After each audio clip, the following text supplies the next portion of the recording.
guys, welcome to today's video. Today I am sharing our end of year homeschool testing.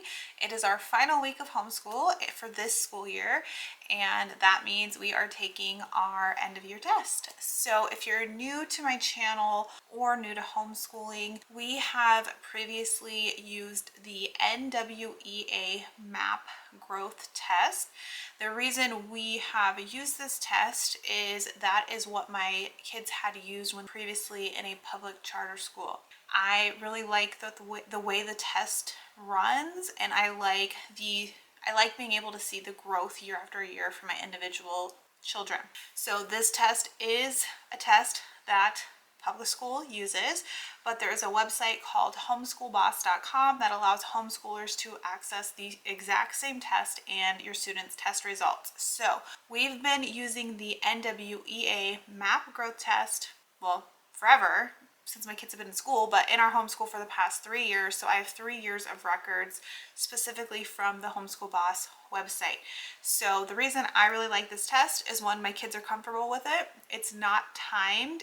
It normally takes them about an hour per test to complete, and I can see their individual growth year after year, test after test. So this is a test we've taken numerous times. My kids understand it. I know how to read the reports, and it's one of my favorites. I highly recommend it. So I'm going to be showing you that test. We are taking 3 tests from NWEA this week. We are taking their math, which is one of their standard tests, their reading, which is another one of the standard ones, and then they have 2 add-on tests. They have a science add-on test and a language usage add-on test.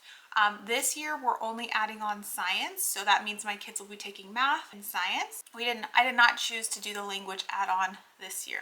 So with homeschoolboss.com, everything is really easy to set up online. You create an account, you enter in your students' information, and you schedule everything electronically. You do have to pick a specific date and time when your child is going to be taking the test. However, it's very flexible to reschedule. So last year, I think I scheduled them out a little bit too in advance, and I know I had to go in there and reschedule like an hour before the test, and there was no issues. So you do have to kind of schedule and plan when you're going to take the test, but they're super flexible. So that is what we are starting out our week. Now, on the other side, there's another test that I've heard other homeschoolers talk about, and that is the CAT, the California Achievement Test. This test is actually a required test in some states for homeschoolers to complete, and that test is also administered in public school. So I did see someone recently share about it, and I found a website, which I'll link down below, where you can access the CAT test for your homeschoolers. I selected the untimed option. So the CAT test is just one big test. It includes things like language, mathematics, and reading. There is no science to my knowledge in this test. So it combines those 3 subjects into one test.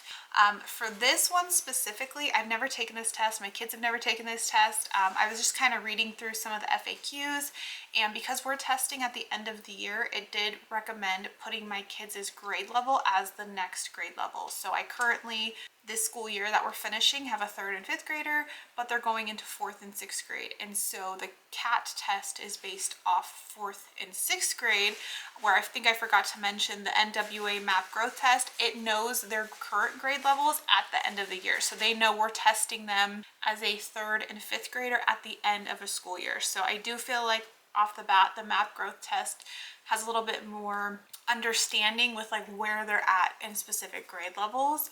But again, I've never taken the CAT test, so we'll just see how the reporting looks at the end. So the CAT test, because I chose the untimed, it basically seems like you can just log in, start it, stop, start again whenever you want. So I'm going to be having my kids complete the CAT test throughout this week also. They'll take their time, or their assigned time MAP growth test. They'll take a break, and then they're going to work a little bit on the CAT test. So hopefully both these tests will be completed by the end of the week. I'm going to share, you know, kind of the logging in, the getting started, how my kids felt about the test, how long it takes them, and then obviously we'll be talking about the reports you get at the end. I have everything linked down below.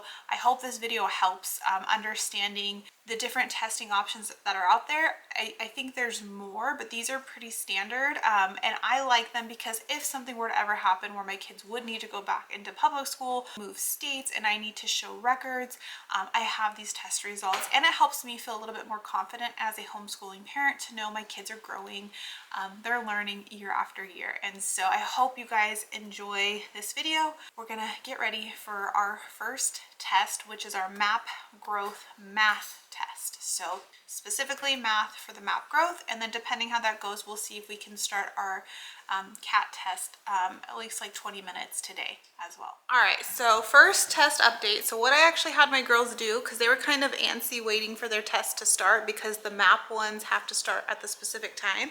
So I was like, let's just log on to the CAT one, get logged on and see how that is, because we have no idea.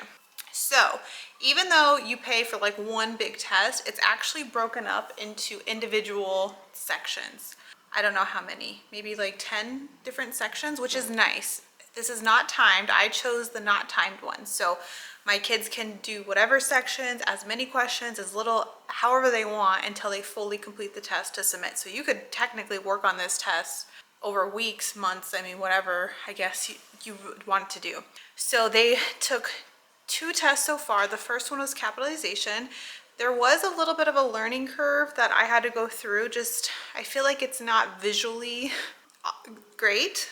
It's very basic. And so I just wanted to make sure they understood like where they should be getting their instructions from, how to submit the test. So I did, there was like 2 practice questions at first, and then I just made sure they were good on the first question on their own. So the first test was 30 questions about capitalization. It's not really 30 questions though. They have like a paragraph reading passage, and it breaks like 4 words from each like sentence into like its own line item. So it's really like 30 line items they're reviewing. Basically, does anything in this line need to be capitalized? But it's all from one paragraph, if that makes sense. So yes, it's 30 questions, but it's one paragraph that they're basically correcting.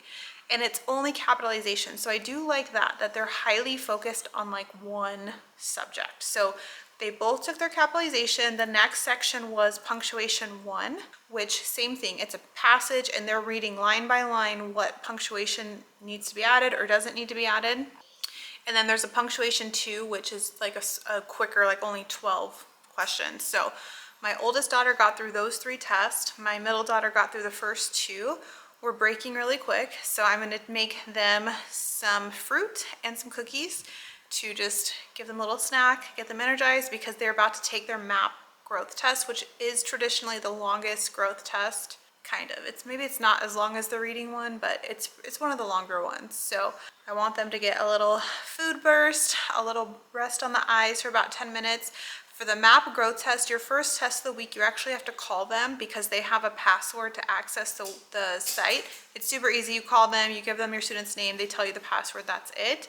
In previous years, after the first day, like because we're testing multiple days, they text you after that. I think the first time they just want to verify it's you who's taking the test. So I'm going to get them some snacks. I'm going to get their computers switched over now to the NWEA map tests, and they're going to start working on those. All right, so Mila has finished her first math test for NWEA, and it took 29 minutes. So right when they finish their test, they get immediate scores. These are called the RIT scores. If you have never done a map test, that probably means nothing to you, but these are the scores that they're based off of. So you get the raw scores immediately, but the full report isn't available for a couple days. So I know what these scores mean, and so I have them kind of stop at this page so I can take a picture and record it. But that's it. So she's done with her math test. It took about 29 minutes. How was your test? Good. Good. So again, nothing crazy. Now that I'm remembering, I think the reading map test is the longest because they have to read very long passages of things. So all done with testing for today.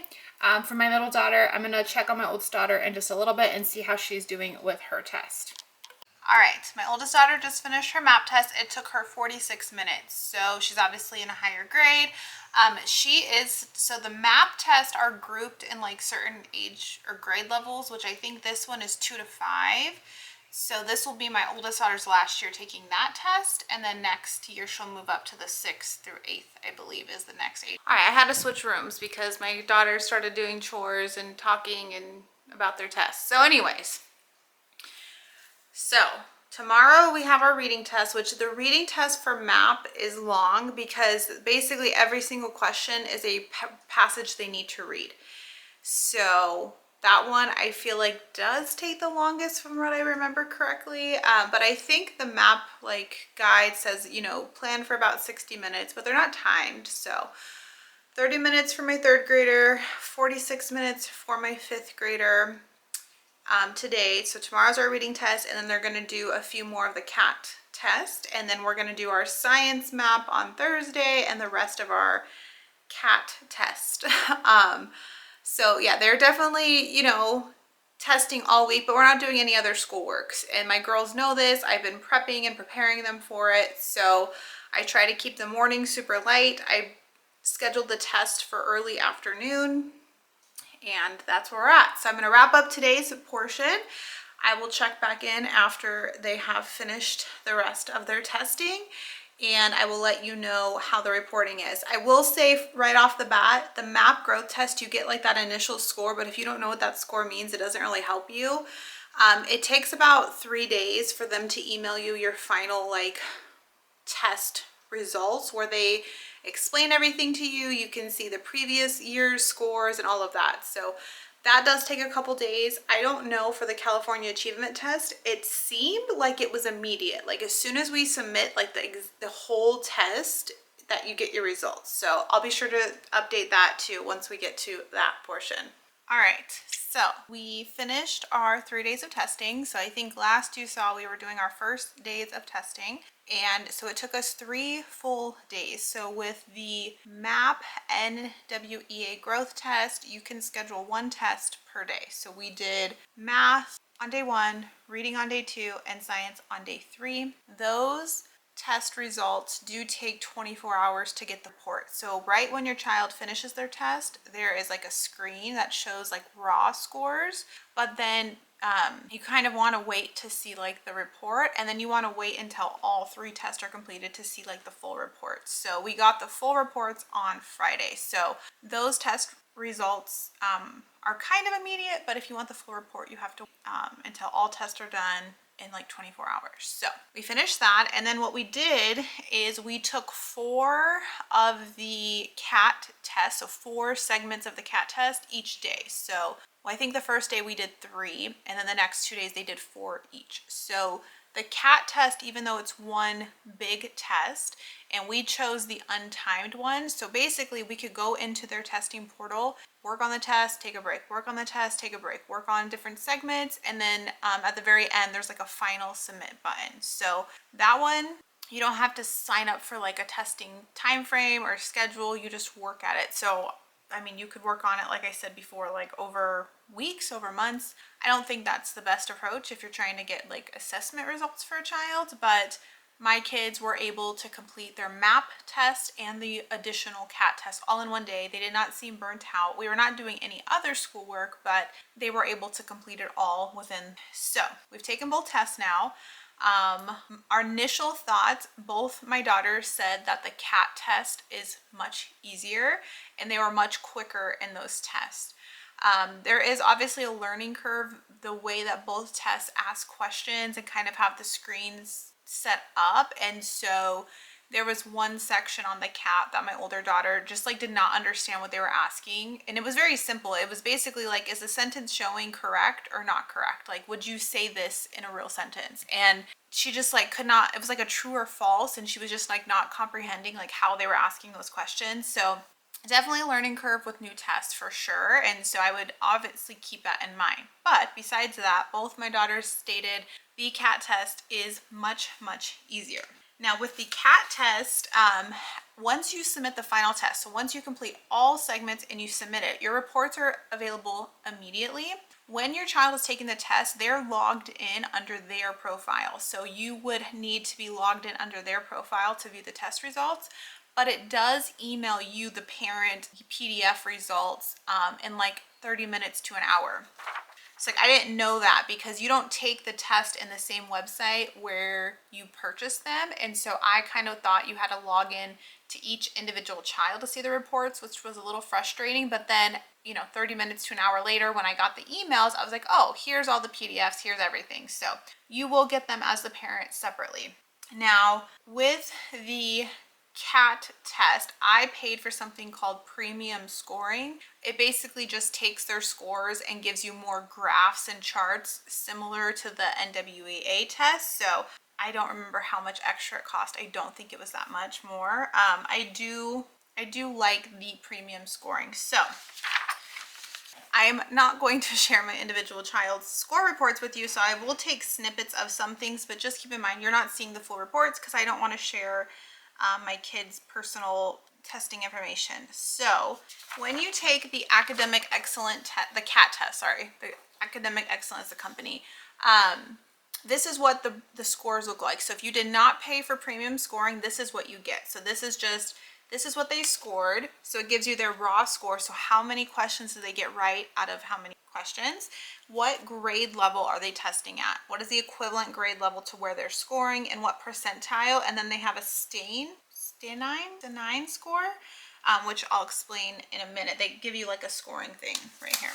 So the stenine scores derive from the term standard score with 9 units. And so this is how they're broken down. So if they get a 10, they're at the highest, or a 9, they're at the highest level. If they get a 1, they're at the lowest level. So, I mean, this is basically what you can see. So this test is saying one of my kids is testing at 8th grade, between 7th and 8th grade levels. And so, I mean, that's interesting. And I thought it was interesting to compare the two tests because the other test is not stating they're scoring that high. So each test is unique, and I guess the questions it's asked, the setup, and the scoring. So I would not just say, okay, my kid scored an 8th grade math level, they should be doing an 8th grade math curriculum. I don't think that's how you should use it. Now this is the premium scoring. So this is where you start getting more of the graphs and charts. So like, okay, grade equivalent, where should they be? Where are they? Then it breaks down all the different subjects. It has more graphs and charts.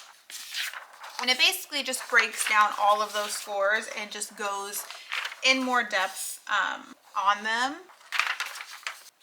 and breaks down each individual test and subject. So that is what the premium scoring looks like. Now with Homeschool Boss, the NWEA, I heard that they had changed the way that their reporting looked. Now, what I will tell you is I've taken these tests for many, many years. I've seen different versions of the reports because my kids took them in public school. So I've seen like the teacher portion, I've seen the parent portion, and I've obviously done the at-home ones with Homeschool Boss for multiple years. Now, yeah, they look a little bit different, but there was no data missing. It just maybe looked a little bit different. But overall, I was able to find everything that I normally use. With the NWEA tests, because these are a growth test, they are comparing previously what happened. So if you've used Homeschool Boss before, it's comparing to previous results. You get each individual test score because these are individual tests. You get something called the RIT score. That's that raw initial score. That score is specific to the NWEA test. So just knowing a 210 RIT score, you don't know what that means unless you've done this type of test. It does have the percentile ranking, and then it has what season they took the test in. It does break down in some different charts and so like this was the science test, so it broke down life science, physical science, earth and space, and like what level are they testing at, and they use terms like average, below average, high average, or high, and then it gives you, okay, this is where other students at this level at this time of year are testing, this is where your student is testing. So they do kind of have those same charts. And then they have additional details where you can get really into specific concepts. You know, this is a 5th grade level question or topic, and your child answered these types of questions correct 60% of the time, or they got these wrong 60% of the time. So you can go very, very, very in depth. I don't feel like I saw that on the CAT test. Like, it tells you per subject how they did, but it doesn't tell you specific concepts. And so if you're using these tests to choose curriculum or maybe focus on specific areas more, I would recommend the NWEA test. Now, I also don't know next year if we take the CAT test again in the same system, like, are we going to have like growth records? Like, is it going to show things like that? I have no idea. I don't know if it would, but it's a possibility. So we've taken both tests now. My kids have already spoken that they think the CAT is easier, and the CAT does seem to give them like higher grade levels. So they're saying that my kids are testing at these higher levels than the NWEA MAP growth test. So take that as you will. Pricing wise, you pay for each test individually. Well, actually, no, I'm lying. The standard test from the MAP growth test is math and reading. So that's the basic test. You always have to take the math and reading test, and that is $60. So you get both those tests for $60. That includes all the reporting and scoring and tracking on this website. You can add a language arts or language usage test for $10 extra, and you can add the science test for $20 extra. So I paid $80 per child to test math, reading, and science. All right, and then the CAT test from Academic Excellent is $25 for the entire test, and premium scoring is actually free. So even though it's an option, it's free. So that's why I don't remember paying for it. They do have a recommendation service for $15, where I think if you take the test, then you can one of their consultants and go like more in depth on it. So if you're really new to testing, that may be a great option. And they also offer a practice test, which again may be good for a child that's never taken a test. There are practice questions beforehand, so I went through those with my kids to make sure that they were comfortable. Both websites provide tons of information. So they show you all the reports you're going to get. There's lots of FAQs. They kind of guide you through it. Both of them have like contact numbers. So I don't feel like you're going to be at a loss either way. The CAT test is much cheaper, just $25 for the entire test for all students. So if you're very weary on testing, that may be the financial way to go, just so you're not feeling like you're spending a ton of money and you don't know if it's something that you're going to use or like. And my kids also said that that's an easier test. So that may be, I don't know, a little bit more helpful building confidence with testing and things like that. So overall, I liked both tests. I obviously love the MAP growth test, but that being the only test we've ever used, it was definitely interesting having my kids take a different test and seeing, different results populate in different areas. What I have not done yet is I have not gone down line by line and compared, like, are both tests saying my child is doing well in the same area or doing not so great in the same area? Like, do they match up concept wise? That is what I have not done yet. That's something obviously more personal for my family, but I think that would be really interesting too, to see, this test said they're horrible at math, but this one said they're great at math. So like, where's the, commonality there? I don't think that's the case, just overlooking it. Like, there was nothing on the test that shocked me except one on the CAT test for one of my daughters, because it was almost like she failed, and I was like, I know you didn't fail. Like, I know you know this stuff, but it was because the questions were worded weird. And so right when we went back through it, I knew exactly what she did. She literally picked the wrong answer on because that's how she thought the question was worded. So I would not harp on these test scores just because it says something, or maybe you didn't see growth in one area, but maybe something in another area. It's more just another tool, one small tool as a homeschooling parent. I know it helps me, and it's kind of selfish, but it does kind of think like, Like, I'm fine. My kids are good. We're all good. We're on track, whatever that means to you. But these tests really do help me feel better in what I'm doing as a homeschooling parent, and my kids enjoy them. They know it's the end of our homeschool year. They like to see their progress. It helps me have conversations about areas we need to focus on, and so that's how we use the test. I am going to go through and kind of see, you know, what the difference is or anything similar that I see between the testing, but overall I liked both tests. I think they're both great options. There's obviously a more cost-effective option and a little bit more pricey one, but both are extremely easy to sign up for online. You can schedule your test within the same week. They both have great support. You get great reports, and these are both of these, I think, do meet most state standard testing requirements. So if you live in a state where you need to test, check if one of these two are a valid option. Very, very simple, you know, to do. Give yourself some slack the first test, yourself and your kids, because testing is not always easy. The only reason it's so easy in my home is we've done it for years. When we're back with my son, when I begin to start testing him, it will be a whole new ball game. So I'll be sure to keep sharing year after year as we test, but I will link both the tests down below, and I will also link our previous year's testing. I did used to go more in depth on the MAP test, so if you want to see even more, those videos will be down below. But I hope you guys enjoyed this video. Happy testing if you're going to be testing. Happy end of homeschooling year if you're wrapping up for summer break. If not, I hope you guys continue to have a great homeschooling year. Thanks for being here. Have a great day. Bye, guys.